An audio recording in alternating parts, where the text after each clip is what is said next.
Welcome to the Forgotten Shadows. Tonight, we turn the pages of a story lost in dust and silence, a tale that drifts between history and nightmare. In the remote hills of Raven's Hollow, there once stood a crooked cottage at the forest's edge. To an outsider, it might have seemed ordinary: weathered wood, a smoking chimney, a garden overgrown with weeds. But to the villagers who lived nearby, it was anything but ordinary.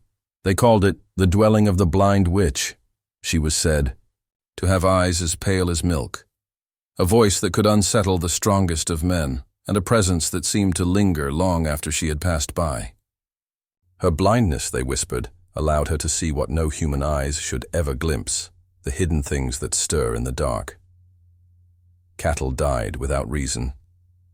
Children fell sick after wandering too close. And sometimes, travelers claimed they heard her humming lullabies in the dead of night, even though no light burned in her cottage. But was she truly a woman cursed by fate? Or something far older and darker, living among mortals in disguise?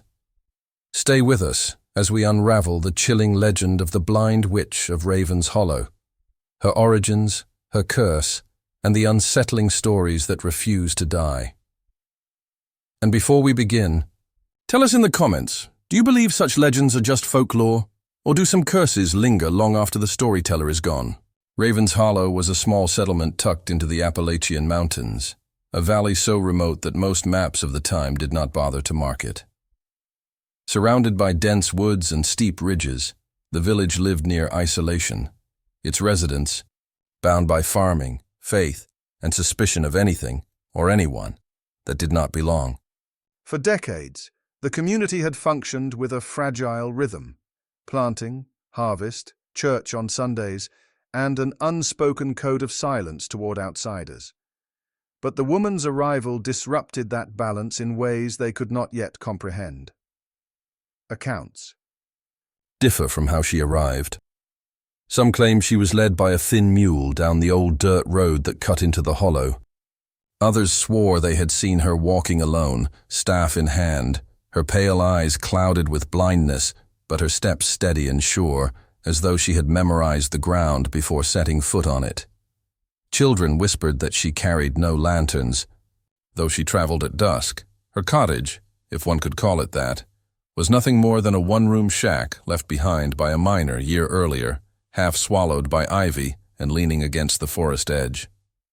There she settled, with no family, no possessions beyond a sack of dried herbs, a bundle of carved wooden figures, and a collection of jars filled with substances no one could identify. The villagers noticed her movements almost immediately. She was seen collecting roots near the riverbanks at night, her hands moving with precision despite her sightless eyes. Some said she hummed low songs, words from no language the villagers recognized. Others swore they heard her speak aloud, though no one stood near her. A farmer's wife recalled, she seemed to listen to the ground, as if the soil itself spoke back to her. At first, the community tolerated her. The Appalachian settlements of the time were hardened by poverty, and if she caused no disruption, she was left alone. But rumors spread quickly. The blacksmith's apprentice described seeing her sitting on the old bridge at midnight, facing the woods, her hands outstretched as though waiting for something unseen. Another villager recorded in his diary, "She asked no alms, but neither did she trade. She needs nothing we have, and this makes her dangerous." Church sermons began to weave in veiled warnings. Reverend Charles Moore, the pastor of Raven's Hollow Chapel, referred repeatedly to the snares of false seers and the devil's imitation of the blind who see. Parishioners knew exactly whom he meant. The first event that linked the woman to darker forces came in the winter of 1890. A barn fire broke out on the property of a wealthy landowner, consuming an entire season's harvest. While men battled the flames with buckets and wet blankets, witnesses claimed they saw the blind woman standing at the edge of the tree-lined staff planted in the snow. When confronted the next day, she offered no explanation, only saying, "The fire was already written." Her words struck fear. The idea that she had foreseen, or worse, caused the fire to linger. Villagers began avoiding her path. Mothers pulled their children inside when they heard her cane tapping along the frozen dirt. It is here, in the early 1890s, that official documentation of the blind woman grows strangely absent. Census records for Ravens Hollow list every known resident, except her. Parish logs mention deaths, marriages, and baptisms, but omit her name entirely. It is as though the village, while fully aware of her presence, made a deliberate effort not to acknowledge her in writing. Yet oral traditions filled the gap. Interviews recorded decades later with descendants of Ravens Hollow families describe her as a figure of paradox, both pitied for her blindness and feared for her uncanny abilities. One elderly woman, speaking in 1957, recalled, "She could find a lost calf in the fog when no man could. She would point, without eyes, and say, 'There,' and sure enough, the animal would be standing. Folks said she was touched by darkness, but others said God gave her sight we could not see." By the mid-1890s, the blind woman was no longer just a curiosity. She had become a quiet but constant shadow over Ravens Hollow. The people grew uneasy with her nightly wanderings, her muttered chants, the strange bundles she left hanging in the trees, twisted roots, feathers bound in twine, and stones, marked with symbols. To the villagers, these were signs of witchcraft. But no one dared to confront her directly. Fear held their tongues. Still, the tension was building. The woman's presence would soon coincide with sickness, death, and whispers of a curse that would haunt Ravens Hollow for generations. And though the records remain fragmented, one thing is clear. The arrival of the blind woman was not merely the story of an outcast. It was the opening act of a tragedy, one that blurred the line between history and legend, and left behind a darkness that the valley has never escaped. The blind woman of Ravens Hollow lived on the edge of the settlement for nearly a decade, before the first true accusations were spoken aloud. For years, she had been little more than an eerie presence, tolerated, avoided, whispered about, but never confronted. Yet the late 1890s brought a series of calamities that shifted suspicion into outright fear, and fear into accusation. The turning point came in the winter of 1894, when a sickness swept through the hollow. It began with fevers in children, burning, relentless, accompanied by fits and delirium. Soon the illness spread to adults, taking with it 3 lives before the thaw of spring. Folk remedies and prayers offered no cure, and in desperation some families turned to the blind woman. Strangely, those who sought her help claimed improvement. She would prepare bitter tears of roots and bark, placing her hands on the foreheads of the afflicted, whispering words no one understood. In some cases, children recovered within days. In others, they worsened and died. The inconsistency made her lightning rod for speculation. If she could save some, why not others? Did she choose who lived and who perished?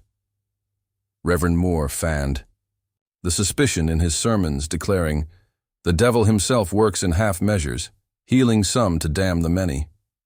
The next incident deepened the unease. In 1896, 2 brothers, Elias and Samuel Harper, were found drowned in Blackwater Creek. Their bodies bore no marks of struggle, but both were discovered clutching smooth stones, carved with strange sigils, clasped tightly in their fists. The discovery was made by their father, who later testified in a local court hearing that he had seen the blind woman near the creek just days earlier, kneeling by the water and dipping her hands into the current as if searching for something unseen. The court dismissed his claims for lack of evidence. No crime could be proven. But the story spread like fire through Ravens Hollow. Parents forbade their children from walking near her cottage. An old letter, preserved in the state archives, captures the rising suspicion. The woman in the hollow walks without eyes, but sees too much. Our sons are gone, and still she wanders free. God forgive us. We do not trust her shadow. Around this time, villagers began to speak of gatherings at her cottage. Some claimed they saw faint candlelight glowing through the broken shutters, late at night. Others swore they heard voices, multiple voices, murmuring chants in a low rhythm. No proof was ever gathered, yet rumors persisted that she hosted secret rites in the woods. In later decades, folklorists interviewing descendants of the village would record these accounts as the beginnings of the witch cult legend, though whether others truly joined her or if she worked alone remains uncertain. The most damning event came in 1899. Abigail Moore, the 12-year-old daughter of Reverend Moore, vanished on a foggy autumn evening. She had gone to fetch water from the well and never returned. Despite frantic searches, no trace of her was found. Suspicion fell immediately on the blind woman. Witnesses claimed to have seen Abigail walking near the forest edge, where the woman's cottage stood hidden. Others recalled seeing the blind figure moving along the same path at dusk. The Reverend himself declared from the pulpit, "The witch has taken my child as tithe. God's judgment will not wait forever." And yet, no evidence surfaced. The authorities, called from the nearest town, searched for the shack but found nothing. No clothing, no bones, only jars of herbs and symbols scratched into the walls. Abigail's disappearance remained unsolved. For the villagers, however, the verdict was already sealed. The blind woman was no longer just a curiosity or even a suspected healer. She was now an enemy, a witch in their midst. In 1901, a petition circulated among Ravens Hollow's families, calling for her expulsion. The document still preserved in the county archives contained 47 signatures. It described her as a danger to the spiritual and physical safety of the community.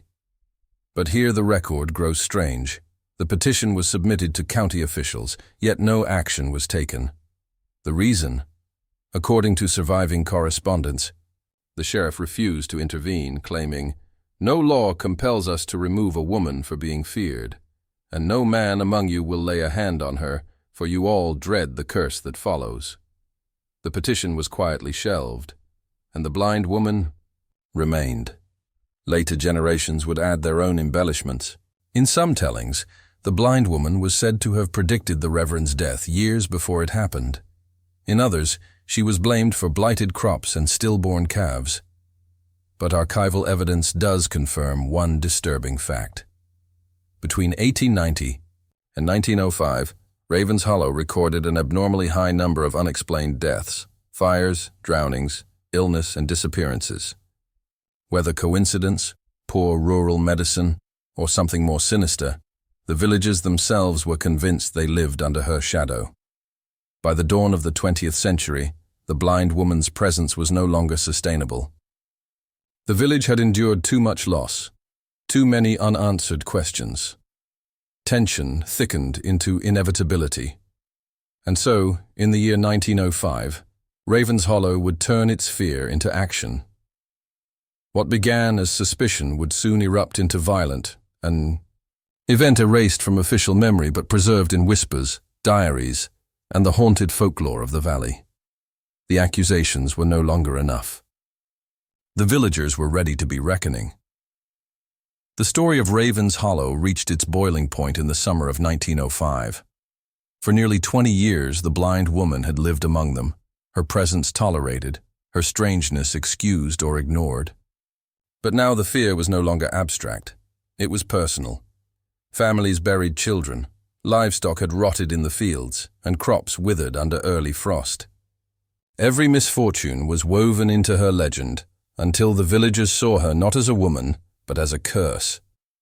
It was only a matter of time before justice, or vengeance, was demanded. On June 14, 1905, a group of men from Ravens Hollow, led by Reverend Moore himself, set fire to the woman's shack at the edge of the forest. The flames rose quickly, consuming the dry timber. But when the villagers pressed closer, they found the shack empty. Not a trace of her was inside. The discovery unnerved them. Where had she gone? How had she known to leave? The Reverend, seething with rage, declared the fire the first blow against the devil. Yet even as the embers cooled, An unease settled over the crowd. Some swore they saw her figure watching from the tree-line, eyes pale and empty, a faint smile across her lips. That night, several families reported strange noises around their homes, knocking at windows, whispers through the floorboards, and the distant tolling of a bell that no church owned. The burning had not destroyed her. It had only provoked her. By August, panic overtook the hollow. Fear turned into inward neighbors, accusing neighbors of protecting her, children kept indoors, prayers muttered over every meal. The elders of Raven's Hollow called a council in the meeting hall. Here, for the first time, the decision was made. The blind woman would face trial. Not a legal one sanctioned by the county, but a proceeding of the people, a tribunal steeped in old-world superstition and frontier justice. A diary entry from Jonas Whitlock, a farmer who attended that night, survives. The Reverend demanded, "We treat her as the witches were treated in Salem, lest God strike us for cowardice. Some said to turn her out, let the woods take her. Others whispered of ropes and stones. Fear guided every tongue. No man spoke for her, not one." The trial could not begin without the accused. And so, a hunting party was formed. On the evening of September 3rd, 1905, a dozen men ventured into the woods with lanterns and dogs. They found her by Blackwater Creek, seated on a fallen log, her pale eyes lifted as if she had been waiting. Accounts differ on what happened next. Some claimed she rose without resistance, whispering, "I knew you would come." Others swore she fought like a wild animal, her voice echoing with curses that made the lanterns flicker and the dogs howl. She was dragged back to the village, her hands bound with rope. Children cried at the sight of her, while their mothers turned their faces away. The trial would begin at dawn. No courtroom, no law. Only the meeting hall, its windows shuttered, candles burning low. The villagers packed the benches as if attending a sermon. At the center stood the blind woman, her wrists tied, her face calm. Reverend Moore presided, Bible in hand. The accusations were read aloud. The deaths of Elias and Samuel Harper, the disappearance of Abigail Moore, the sicknesses of 1894, blighted crops, dead cattle, unnatural storms. With each charge, the crowd murmured, heads nodding, fear hardening into anger. When asked to respond, the woman spoke only once. Witnesses recorded her words differently, but most agree she said something close to, "I do not curse you. You curse yourselves." The hollow takes what it is owed. Her refusal to plead, to defend, sealed her fate. By nightfall, the trial was concluded. The verdict, guilty of witchcraft, guilty of consorting with darkness. The sentence, execution by drowning in Blackwater Creek, the same waters where the Harper boys had been found years earlier. Here, the record is fractured. Official county documents remain silent on the matter, but private letters and oral histories preserve fragments. Some villagers claimed the decision was meant to cleanse the land, to let the water wash away her evil. Others whispered it was chosen because fire had failed to kill her before. On September 5, 1905, the blind woman was led to the creek at midnight. Torches flickered in the mist. The entire village gathered to witness. She was bound with stones, smooth river rocks tied around her waist and ankles. As the men pushed her into the black current, the Reverend shouted prayers over the roaring water. But the story does not end there. Several witnesses later claimed that as she sank, she began to laugh. A hollow, echoing sound that carried over the water. Others swore the current rose up, swallowing her with unnatural speed. And when the water was still, silence fell. The body was never recovered. In the weeks that followed, Raven's Hollow breathed a collective sigh of relief. Crops seemed healthier, the air lighter. The Reverend proclaimed victory, declaring the village purged of darkness. But whispers persisted. Strange sounds still haunted the night. Livestock died without cause. And then, New disappearances began. A chilling line from a surviving letter written by Martha Ellison in 1907 suggests hunting had only begun. We buried her in the creek, but she walks still, blind eyes in the window, watching. My youngest says she hears singing when the fog is thick. God forgive us, we cannot escape. The trial had ended, but the story of the blind woman was far from over. The drowning of the blind woman was meant to end her. Instead, it began something far worse. Blackwater Creek never flowed the same after that night. Locals claimed its waters ran slower, heavier, as if thickened with something unseen. Fishermen abandoned it altogether, saying no living thing stirred in its depths. Children who strayed too close swore they saw pale hands beneath the surface, reaching upward. By 1907, the creek was no longer a gathering place. Families built fences to keep livestock away, and no one drank from its water again. Yet even with these precautions, strange sicknesses swept the village each autumn, leaving livestock dead and children bedridden. The villagers whispered the same explanation. The witch was still there, waiting in the current. It began with sightings. Letters and diaries described pale figures glimpsed through glass panes at night. A diary entry from Ruth Harper in 1908 notes, "I saw her face in the window as clear as I see this page. Eyes white, mouth bent in a smile. The glass did not fog from her breath. She only watched." Sometimes the figure appeared inside homes, blind, eyes glowing faintly in the firelight, vanishing when someone spoke her name. Dogs refused to enter certain rooms. Infants woke up screaming at nothing. The villagers soon nailed crucifixes above doors, rubbed salt into thresholds and kept candles, burning until dawn. None of it worked. The blind woman was not gone. She had only grown harder to escape. By 1910, travelers began reporting strange phenomena. Stagecoach drivers who cut through Raven's Hollow claimed they heard women singing in the fog, the melody mournful, wordless. Horses would rear and refuse to cross the hollow until the voices faded. In 1912, a letter from a schoolteacher passing through recorded, "We heard it, faint as a lullaby." The men grew uneasy, some crossing themselves, others clapping hands to their ears. Yet the sound was not unpleasant, sweet, almost comforting. I fear that is the danger of it. The villagers grew to dread the fog. They shut their shutters tight whenever it rolled in, refusing to go outside. Because those who followed the songs into the mist were never seen again. The haunting escalated. In 1914, the Wilkins family disappeared without a trace. Their cabin stood empty, food on the table, beds warm. Only a smear of wet footprints across the floor suggested anything had left the house. 3 years later, the Ellisons suffered the same fate. Neighbors found their door ajar, livestock bleating in panic. Inside, silence. Not a single family member remained. Reverend Moore, by then an old man, declared the disappearances proof of God's wrath for sparing her so long. Yet even he avoided Blackwater Creek, muttering in his last sermon, "We thought to drown her. Instead, we baptized her into darkness."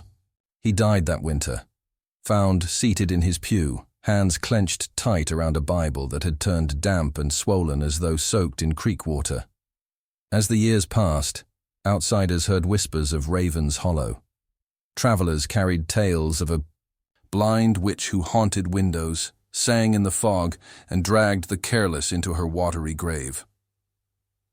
By 1920, newspapers in nearby towns ran sensationalized articles about the blind witch of Blackwater.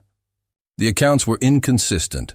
Some painted her as a tragic figure cursed by villagers, others as a demoness in league with the devil. Yet what struck researchers later was how quickly the stories multiplied, and how fiercely the villagers denied them when questioned. Families still living in the hollow swore there was no witch, no curse, though their shuttered homes, abandoned farms, and fearful eyes told otherwise.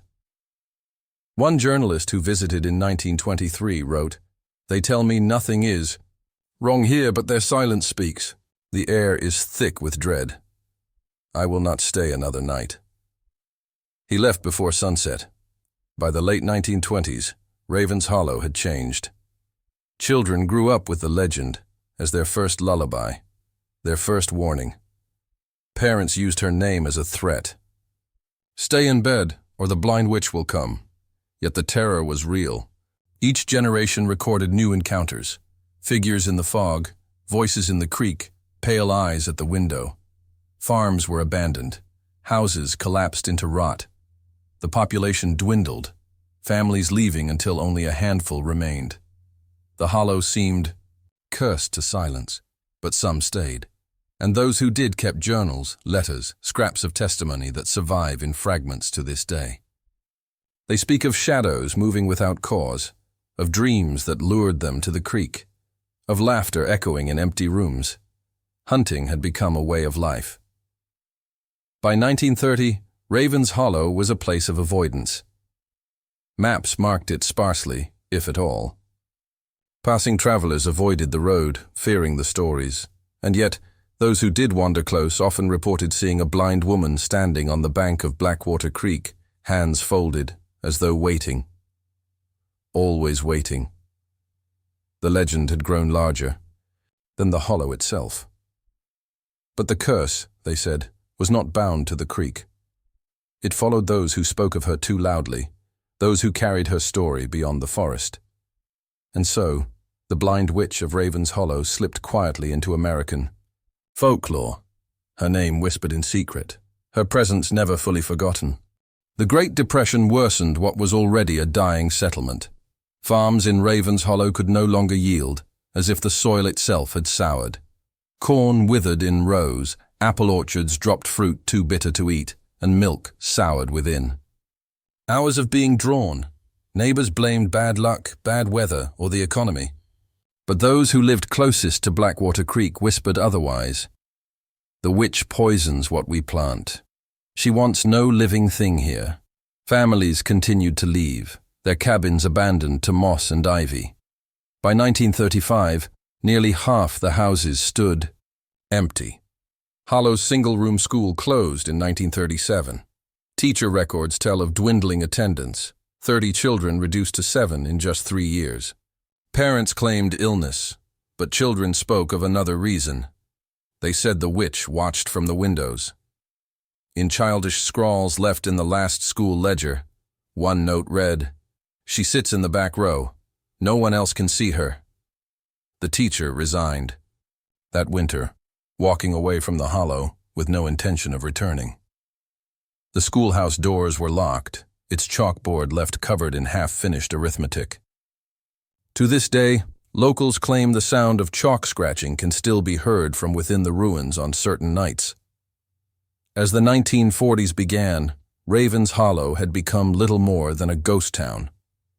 A census in 1941 listed fewer than 50 residents. Whole stretches of road fell into disrepair, fences collapsed, and barns rotted into the earth. Silence was the hollow's new master. Hunters reported that no birds sang there, no animals stirred in the woods. Even insects seemed absent. To enter.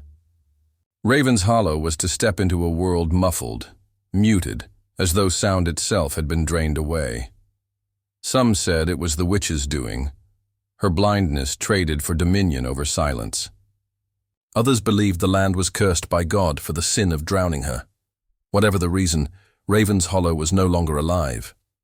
The final exodus began after a single night in October 1947. The Miller family, among the last to remain, vanished just as the Wilkins and Ellisons had decades earlier. Their neighbors discovered the house open, supper laid on the table, but no trace of the family within. This time, however, there was something left behind. Words scrawled in mud across the kitchen wall.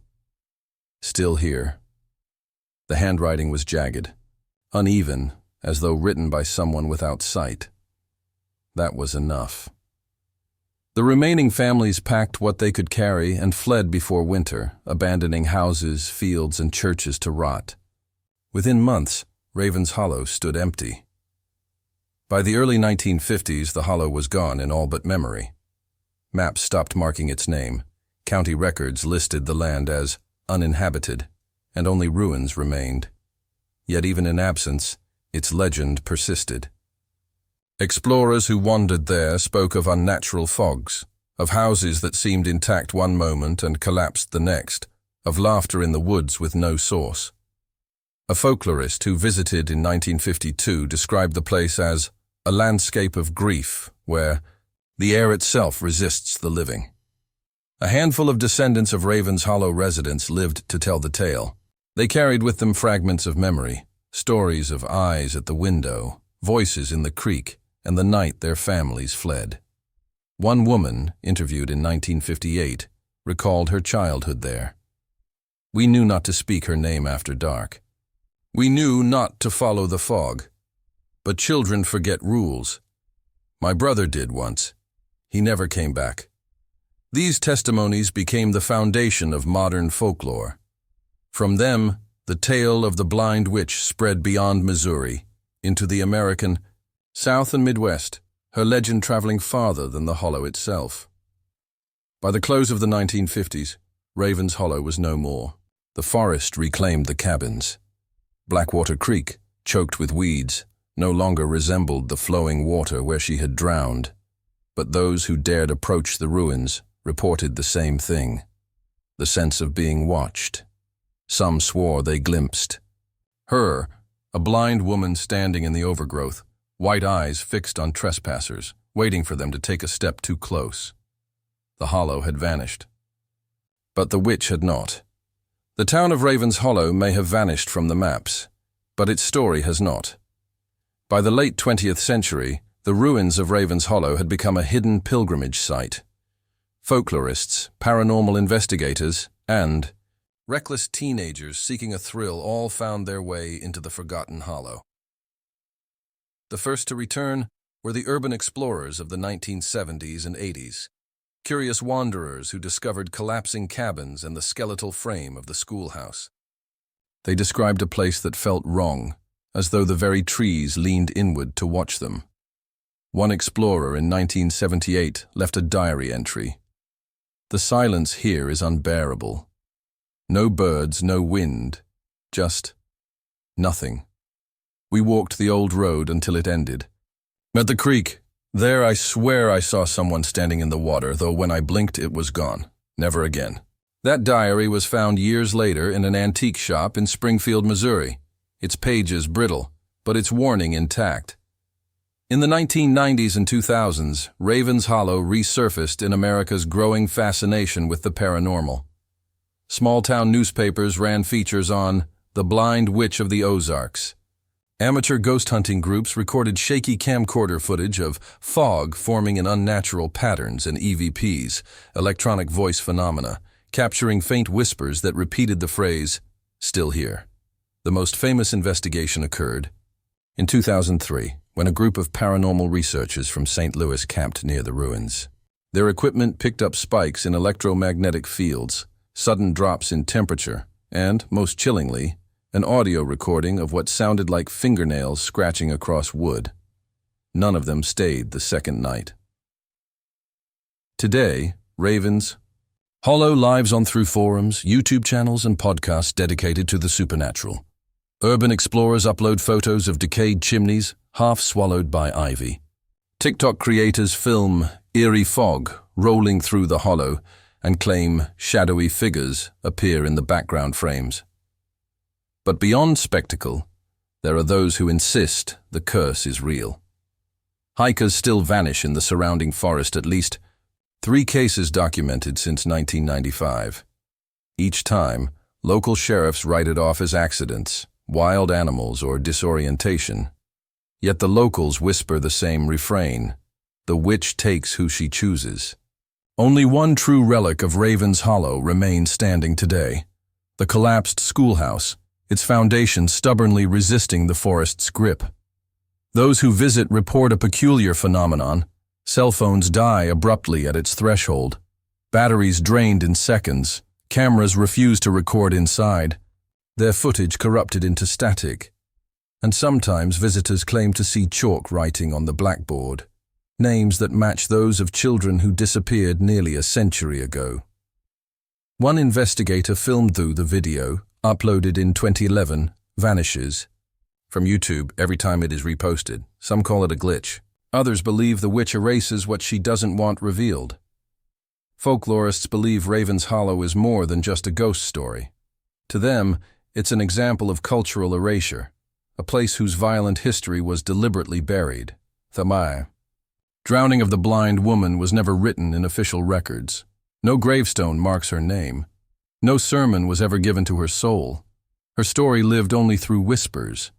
And maybe that silence, that refusal to acknowledge, is what keeps her here. If you travel to Blackwater Creek today, you'll find nothing but forest trails and broken stones. The name Raven's Hollow has long been stripped from state maps. Yet, on foggy nights, some say you can still hear her. A woman's voice, broken but furious, calling from the creek bed. Some claim she whispers warnings. Others claim she calls for help. But all agree on one thing. If you answer her, she will follow you home. Her hollow may be gone, but her curse is very much alive. If you've enjoyed this journey into one of America's forgotten nightmares, don't let it vanish into silence. Subscribe to The Forgotten Shadows for more chilling stories buried beneath our world. And in the comments below, tell us, would you dare spend a night in Raven's Hollow? Because remember, some legends never die, and some are still watching.